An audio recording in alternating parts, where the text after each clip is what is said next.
Welcome to Random Review Fridays, a segment on this channel where we pick one or two movies from my collection that may or may not have something in common. For today, I have special guest Christian. Hey, what's going on? What are we reviewing today? We have Demons and Demons 2. Ooh. Two great Italian horror films. Yeah, they were produced by, what's his face? Bava? No, well, they were directed by Lamberto Bava, but produced by, Argento. Dario Argento. Mm-hmm. Yeah, and his daughter is in one of them. I think the second one.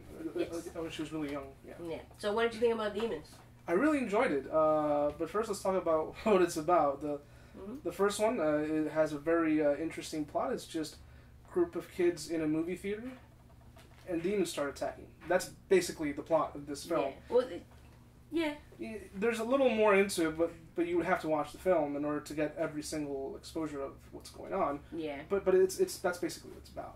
Yeah, the movie is great in that way, that it just... Sometimes less is more. It's simplistic. Yeah, it's very simplistic, but yet so effective, because it Right. gets straight to the killings, it gets straight to the gore, straight to the great fucking thing.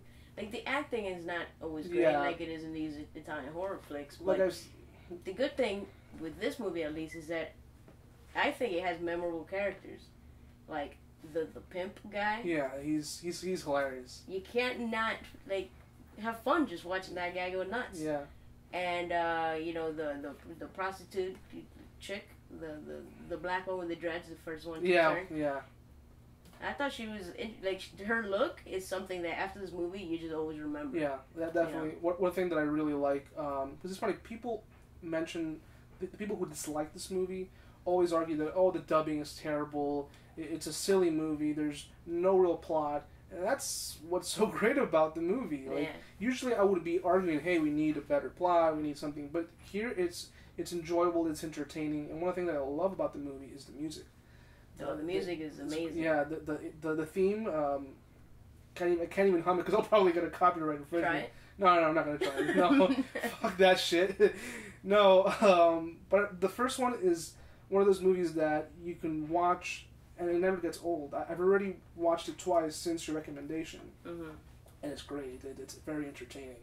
Yeah, it can be a little confusing, like especially when it gets closer to the end, because they start switching back and forth between extra characters that I don't know. Like, I don't know if this is a spoiler, but we've the reason why they're turning into demons is because of the metallic little mask that's on exhibition in the movie theater. Yeah. And you would say, like, really, that's the reason? But it works. It makes the film that much more entertaining. The only complaint I have about the movie is a scene towards the end where, out of nowhere, a freaking helicopter... Oh, a helicopter shows up, yeah. And then there's that one part where the guy gets a motocross bike, and all of a sudden he's an expert, and he's like jumping over places, so he knows what to do. There's not much to add to the film because it's like... It's just that. If you like... if you're a fan of zombie films, or a fan of good popcorn horror films, kind of like, best way I can describe it, like Return of the Living Dead, where it's not too serious. Because most of the even though they're not zombie eaters, they're demonic creatures. Yeah. Like, I get what you're saying. Like, most of the Romero movies tend to be more serious and heavier than certain movies like Return of the Living Dead, Return of the Living Dead Part 2, and so on, where they just get a little silly. Like, a lot of the characters in this movie can be considered cartoony. Yeah. You know? Which is something that they can differentiate with the second one, which we'll get into in a bit. The first one, most of the characters are just disposable characters to get killed off in very gruesome deaths. And I'm okay with that. Yeah. And I'm okay with that. Like, one of the best sequences in this film is when all the demons are coming down and you have that fog up the stairs. Oh, yes, and then you see them running. You see their eyes, and it's like, Did you know how they did that? No, I don't know how that... It's reflective tape. And they put reflective tape over their eyes, and as they ran, the shining of the lights made them seem like they had glowing eyes. That's pretty cool. I didn't know that. It shows you how good practical effects are. Yeah. And how simple, like how something so simple can like when that prostitute, the black chick, she's getting she's turning. I love how long she takes to look at herself, just so we can see course. Yeah. Of course. A normal person would just get the fuck out of there and run, but no, she just stays there. Look how this, thing is just bursting in blood and shit. The whole movie's just a display of practical effects. Yeah. And good practical effects. Yeah, it's amazing, I would say. They actually stand up for pretty well for a movie that's over 20-something years old. I think it's like 30 years old. I'm not sure. Yeah. It's from the mid-'80s. It's a lot better than a lot of recent movies, especially the ones that use CGI. Yeah, I think... Especially the early 2000s. Those were fucking terrible. Yeah. Like, I don't know if you've ever seen American Werewolf in Paris. The sequel? It's terrible. Well, that was like late 90s. That's when they were trying to figure out how to use CGI. Mm-hmm. The problem is that a lot of modern films, without getting too off topic, they rely too much on CGI as just a way to fix all their problems. It's a tool. It's supposed to be used with certain discretion, for certain sequences. Like, it's not supposed to be something to use completely for every single sequence. Yeah. Like, we're here, there's... CGI was not a thing at the time. I think there was some green screen, but aside that, it's all practical effects, which I love. Yeah. That's it. It's pretty much a minuscule plot. Get straight to the fucking gore and kills and everything. And then halfway through, they introduce new characters just to... yeah, like... That's all they are. What I love is that these characters, they have no depth at all. They're just introduced out of nowhere. They're just in a car, and they're playing 80s music. I think they're playing Rebel Yell and a couple of, young 80s music. Yeah. And they're coked out of their mind. And... they take their while to get to the destination. And they show all that. Like, we take a break from all the killing just to show them drive for a while. And here's the curious thing. All the people in the movie theater are dead, for the most part. Even I think the blind guy. That's one character that made me laugh. The blind guy, waiting for... Was it his wife or his girlfriend or something? Who was making out with some other guy in the background? Yeah, it was his wife, I believe. But he couldn't see, so she was, cheating on him in front of him. But I find it curious that the guys who are the punks, they arrive at the movie theater once every single person's been dead. Okay, we've killed everyone else. Let's introduce other characters. These interesting characters who are just going to get randomly killed just the same way. Pretty much they introduced those punks to be like the rebels and to show tits. Because one of the chicks in the car, and that's the only tits you see in the movie. Yeah, and they're worth. It's worth the way. Yeah. So I definitely recommend Demons if you're expecting a movie that is extremely scary. Because this movie's not necessarily scary. It's just it's just a fun, gory film. It's a fun, good time. I think most people will enjoy it. So yeah. I would recommend it to anyone. Like I recommended it to you. Like, yeah. You are gonna have that bad acting, that bad dubbing from Italian horror flicks, but. It's just, check it out. Yeah, definitely, check it out. Great movie. And the next movie we're reviewing is Demons 2. Ooh. Yeah. Demons 2 is pretty much Demons 1, but in an apartment building. Yeah, that's the whole movie. It's basically the exact same thing as the first one. However, I personally found this one scary. Scarier than the first one, you would say? Yeah. Like, the first one is, like I mentioned earlier, it's a great horror, gory flick. Yeah. It's an enjoyable flick, but it's nowhere in any moment scary. And I was never in my edge of my seat. No, just entertained, I would say more than scary. With the second one, I was actually creeped out in certain sequences. Without ruining anything, I personally don't like... I'm not a big fan of elevators. Mm-hmm. There's a sequence in this film that takes place in an elevator, a pretty long sequence, which I think was effectively done. Yeah. I think this movie utilizes jump scares too, though, that I don't believe the first one uses. Yeah, but there's certain sequences that don't involve jump scares that are actually creepy. Like that sequence, there's a sequence when the first girl gets possessed through the TV. Mm-hmm. I thought that was a little bit ludicrous, but it's still, it's a Demons movie. It's not, we're not talking about a George Romero film or... It's still slightly the same plot, right? Like people it really has no plot. But people are getting turned into demons from watching a movie. The first one they were watching in a movie theater. That's the thing. Like, when I first watched Demons 2, when I was playing it, I thought it was going to take place right after the first one. Because the first one leaves it actually open for a sequel. It does. And it leaves it in a way where, like, oh shit, we might see, like, this big epic scale demonic possession. But once the second one begins, you think that it's continuing off because you hear a narrator acknowledging the events of the first film. Yeah. But in reality, it's just a documentary, but it's not really it's a fake documentary. It's a movie. Mm-hmm. You're watching a movie. Yeah.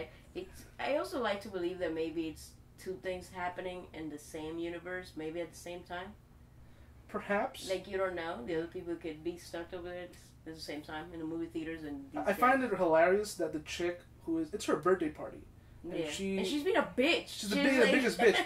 Only because I think her boyfriend showed up or is coming to the party. Oh, I don't want to see anybody anymore. I'm going to my room. Yeah, a little teenager. Everyone's literally like having fun and dancing right outside her door, and then she's like locked in. She's mesmerized by the movie, and like fuck the guests. I'm just gonna watch this movie, which is pretty much the plot device of the movie, so she can get possessed by a demon. Yeah. And then go to her party and start tearing shit up. But that sequence where she starts attacking everybody and turning them into demons, that sequence I thought was very, very atmospherically creepy. Yeah. You know, her screams and her just, you know, moving around very... I also thought her demon look was more effective than in the first one. Like, there was like an extra creepiness to the way she looked. Yeah, she would look, you know, and it looked like a kind of, I don't know how to put it, like a tortured soul kind of character, because it just looked generally very, very ugly. Yeah.